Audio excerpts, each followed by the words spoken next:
لو أنزلنا هذا القرآن على جبل لرأيته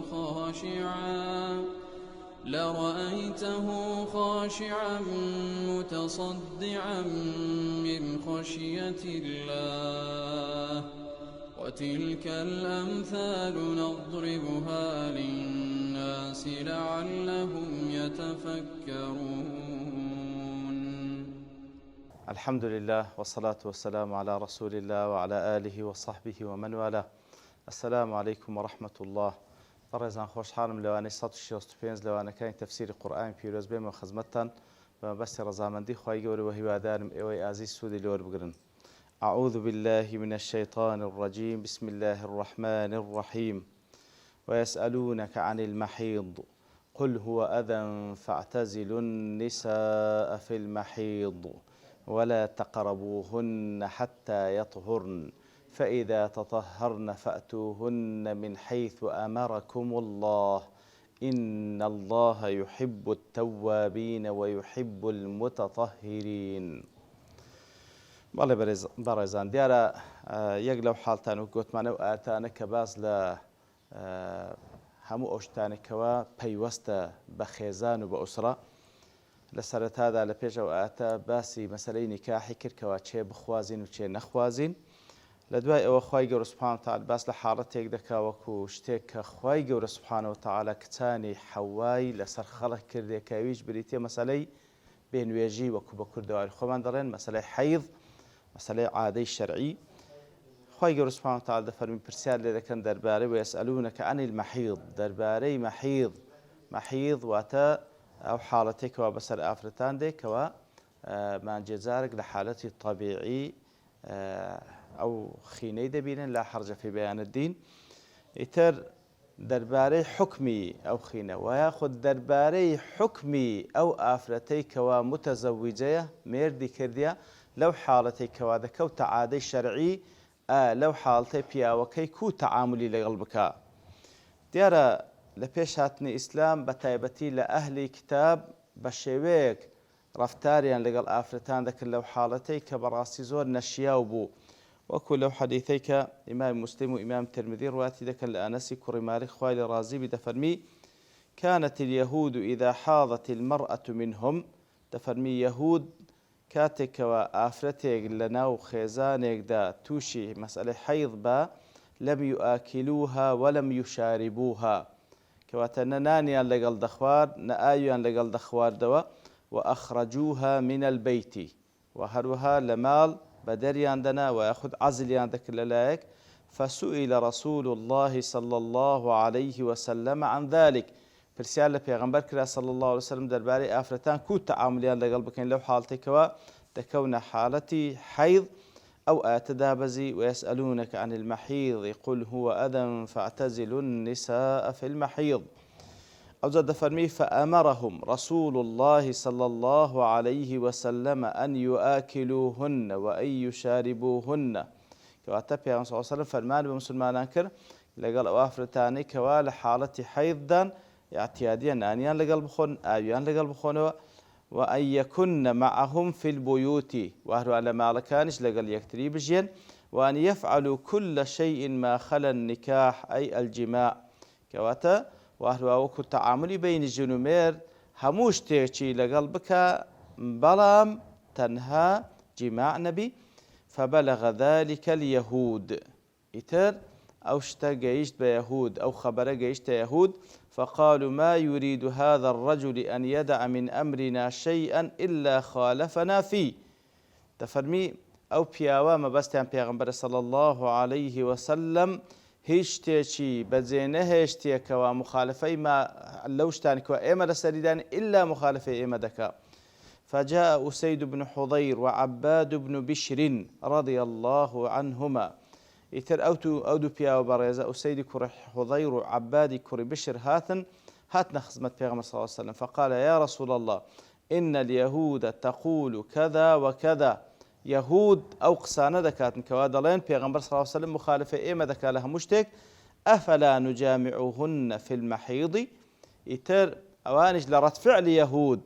کەوا یەهود بەو شێوەی هەزری ئافرەتی دەکرد و وازی لێدەهینا و جیایی دەکردەوە و خواردن و خواردنەوەش لەگەڵ نەدەخوارد لە بەرامبەردا ئێمە ئەفەلا نوجامیعوهن ئێمەش لە مخالفەی ئەوان نەک هەر بەس نان و ئاویان لەگەڵ بخۆین بەڵکو لە حاڵەتی حەیضدا لەگە خێزانەکانمان با بڵێن جیماعیش بکەین. فتغير وجه رسول الله صلى الله عليه وسلم پیغمبر صلى الله عليه وسلم دموچاوی گۆڕانکاری بەسەردا هات کو کەسێک کە تووڕەبی حتى ظننا أن قد وجد عليهما هەتا وەکو ئەوانی کەوا لە خزمەتی بوون گومانمان وا بوو کەوا بەڕاستی پێیان صلی الله عليه وسلم لێیان تووڕە بلەو دوو کەسە فقاما فخرجا ئەو دوو کەسەش کە دیتیان پێیان صلی الله عليه وسلم ئەو قسەی پێ ناخۆش بوو هەستان و چوونە دەرێ فاستقبلتهما هدية لبن إلى رسول الله صلى الله عليه وسلم لە چوونە دەرێدا دیتیان وا کەسێک وا شیر دەینی وەکو هەدیەیەک لە بۆ پێغەمبەر صلى الله عليه وسلم فأرسل في آثارهما پێغەمبەر صلى الله عليه وسلم کەسێکی نات بە دوای ئەو دوو کەسەکەوە بگەڕێنەوە فسقاهما ئەو شیرەی دا ئەوانیش فعرفا أنه لم يجد عليهما ئیتر فعرفا أنه لم يجد عليهما ئیتر تێگەیشتن کەوا پێغەمبەر صلى الله عليه وسلم لێیان تووڕە نەبووە ئیتر ئەوەش یەکە لە بەڵگەکان لەسەر خۆڕەوشتی جوانی پێغەمبەر صلى الله عليه وسلم. بهر حال ويسألونك عن المحيض قل هو أذى فاعتزلوا النساء في المحيض خی گەوردە فەرمی کە پرسیار لێ دەکەن دەربارەی مەحیض دەربارەی ئەو خینەی کەوا لە ئافرەت دێ لەو حاڵەتەی پێیان بڵێ هو ئەذا دیارەواتە شتێکی وایە کە دەبێتە مایەی ئەزیەت کێشان یاخود ئەزیەت خواردنی هەم ئافرەتەکە هەم پیاوەکە ئەگەر لێی نزیک بیتەوە. قل هو أذى فاعتزلوا النساء في المحيض. طبعا ئەذایە بەنسبەت ئافرەتەکە تاوەکو هەندێک لە عولەمادان ئەذا واتە بە معنای ئەوەی کەوا خودی خینەکە لە ڕووی شەرعیەوە نەجسە پیسە لۆیە پێویستە ئافرەت خۆی لێ خاوێن کاتەوە لە دوای ئەوەی کەوا مودەکەی بەسەر چوو تەبەن هەر جارێ خۆی خاوێن دەکاتەوە تا مودەکەی بەسەردا چی و تەواو دەوی فترەکەی ئەوجا غوسلێک لە خۆی دەردەکات. بە هەر حاڵ ئەذا واتە هەم بە معنای نەجاسە دێ هەم بە معنای ئێش و ئازاریش دێ بە فعلیش ئافرەت لەلایەنی طبیەوەش معلومە و لەلایەنی طبیعیش کە وەکو هەموو ئافرەتێک دەیزانی اعتیادی لە حاڵەتی حەیضدا ئەو ئافرەت تووشی ئێش و ئازار دەبی و ئەگەر ئەو ئافرەتە پیاوەکەشی لێ نزیک بیتەوە ئەوە دەبیتە مایەی ئێش و ئازار لە بۆ هەردووچیان کە لەلایەنی طبیەوە معلومە کە هەردووچیان تووشی زەرەر دێن ئەگەر بێت و لێک نزیک ببنەوە مەبەست کە جیماع بکرێتن لەو حاڵەتەی لێ فاعتەزیلوا النساء في المحيض فاعتزلوا واتە لێی دوور کەونەوە لە ئافرەتان لە مەحیضدا کە دیارە دواتر لە حەدیثەکان ڕوون دەبیتەوە کەوا اعتیزالەکە و دوورکەوتنەوەکە تەنها لەوەیەکەوە خودی جیماعەکە نەکرێ ئەگەرنا لەگەڵ یەک درێژ دەبن زۆری ئەتیادێ ولا تقربوهن حتى يطهرن ولا تقربوهن حتى يطهرن لەیان نزیک مەبنەوە هەتا وەکو خاوێن دەبنەوە حتى يطهرن حتى يطهرن هەندێک لە زانایان دەفەرمون واتە بە مانای ئەوەی هەتا وەکو انقطاع الحیض واتە تا خینەکە قەتع دەبێ ئەوجا لە بۆی هەیە ئەو پیاوە بستە لای خێزانەکەی هەندێکیش دەڵێن و بەڵکو ڕەئی جمهور ئەو هەیە حتى يطهرن واتە لە پاش ئەوەی کەوا خینەکە قەتع دەبێ ئەو ئافرەتە خۆی دەشوا وەکو ئیسنادن لەسەر حەدیث پێغەمبەر صلی الله عليه وسلم ئەوجا حەلال دەبی پیاوەکەی بستە لای کەواتە وەکو گوتمە چوونە لا مەبەست لە خودی جیماعەکەی. فإذا تطهرن کاتێکەوە خاوێن بوونەوە خۆیان شوشت فأتوهن من حيث أمركم الله بسنە لایەن من حيث أمركم الله لەو جێگای کە خوا فەرمانی پێکردینە فأتوهن من حيث أمركم الله لەو جێگای کە خوا سبحانه وتعالى فەرمانی پێکردینە کەواتە لا حرج في بيان دین واتە لە جێگای منداڵبوون بسنە لایەن نەک لە لای پشتیان. إن الله يحب التوابين ويحب المتطهرين بالتأكيد بێگومان خوای گەورە سبحانه وتعالى کەسانێک خۆش دەوێت کە تەوابن زۆر تەوبە دەکەن دەگەڕێن و لای خوای گەورە ويحب المتطهرين و خوای گەورە کەسانێکی خۆش دەوێت کەوا زۆر خۆیان خاوێن و پاک ڕادەگرن. زۆکو زانان دەفەرمون تەواب تەوبەکردن ئەوە تەهارەتێکی داخلی و قەلبیە تەطهوریش ئەوە خۆ خاوێنکردنەوەیەکی جەسەدی و لاشەیە والله ئەعلەم. ئیتر دەربارەی ئەو بابەتەی کەوە بە چ شێوەیەک پێیان ساسم تەعامل لەگەڵ خێزانەکانی کردێ و هەروەها لە مەسەلەی ئەوەشکەوە فەئتوهن من حيث أمركم الله کە گوتمان پێویستە لەو جێگای پیا و نزیک ئافرەتەکە بیتەوە کەوا جێگای منداڵبوونە نەوەک لە جێگای تر چەند حەدیثێک وەکو لە صحیح مسلم هاتێ مەیمونە خوای لێ ڕازی بی خێزانی پێغەمبەر صلی الله عليه وسلم دەفەرمی كان رسول الله صلى الله عليه وسلم يضطجع معي وأنا حائض وبيني وبينه ثوب پیغمبر صلى الله عليه وسلم دفرمي لقل من دا يضطجع واتا بالي دا ولقل من لكاتي ذاك لحالة حيض بو آفرته وبيني وبينه ثوب بلام لنيوان من داش مكيك هبو لبروي بيان صلى الله عليه وسلم طبعا وكل حتى كان رون دبتو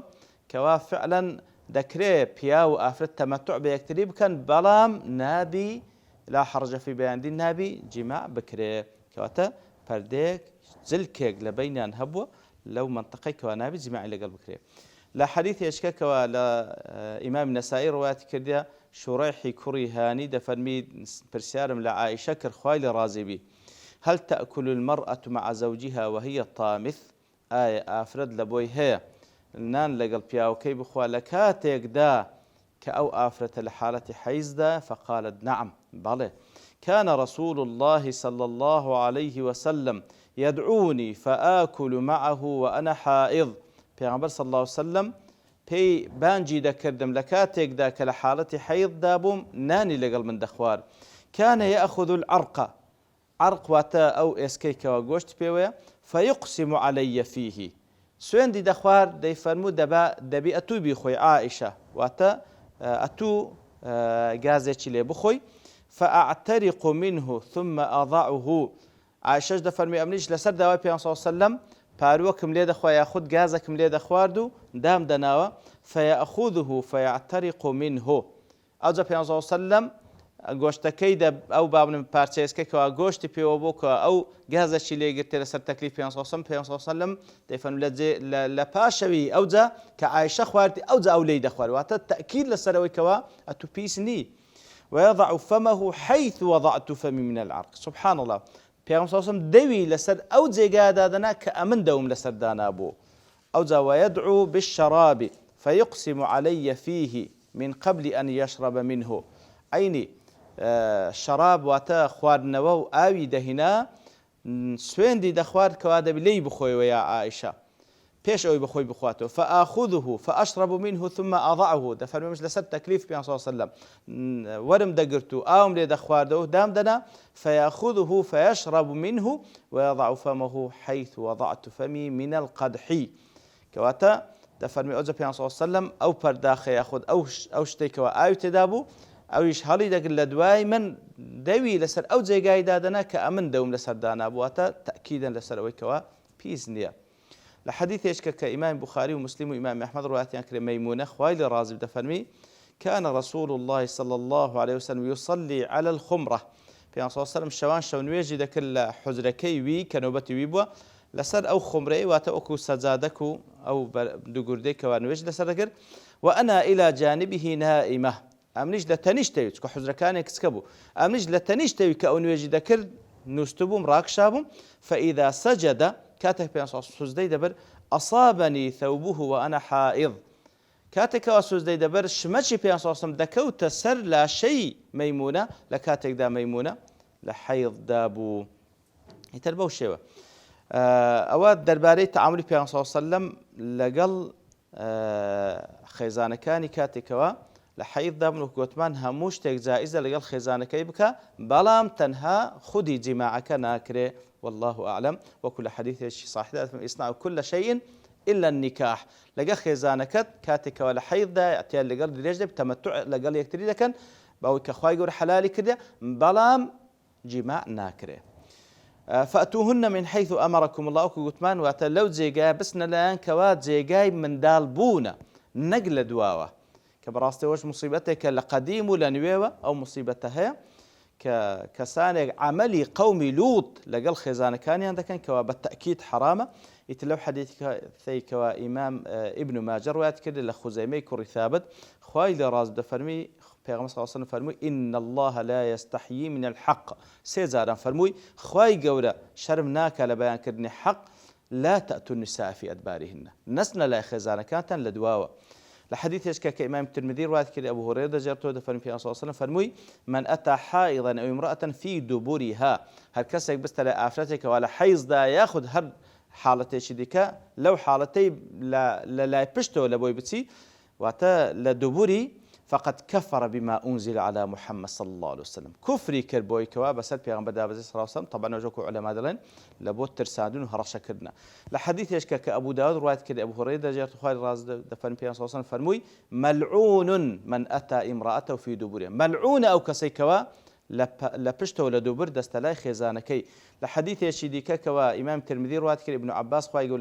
لأخوي باب راز دفن بيغمبر صلى الله عليه وسلم فرموي لا ينظر الله عز وجل إلى رجل أتى رجلا أو امرأة في دبرها خواي قولة تماشاي كسيقناك سبحانه وتعالى كواتسوي تلاي بياوك عملي قومي لوتك لقل كده ياخذ لقل آفرتك بوشي ولا دواوة هات تلاي طاووس دفرمي برسيال ابن عباس كرا خواي يقول لخوي باب رازيبي درباري أو بياوي كوا دستلاي خزانكي لباشي فقال هذا يسألني عن الكفر براستي وكسيك برسيال كدرباري كفر أو يشك كفره كواتب براستي بهمو شويك حرامة كبياويك لدواو بستلاي خزانكي خواهي يقول فنامان بدا لو كسانبين كوا توابين لو كسانبين كوا لهمو قناهك خومان باك بكينوا للطهارة باطن لبابلين لبيسي باطن ظاهر خواهي يقول وما لبك خومان خوان بكينوا وصلى الله وسلم على نبينا محمد وعلى آله وصحبه أجمعين وآخر دعوانا الحمد لله رب العالمين لو أنزلنا هذا القرآن على جبل لرأيته خاشعا متصدعا من خشية الله وتلك الأمثال نضربها للناس لعلهم يتفكرون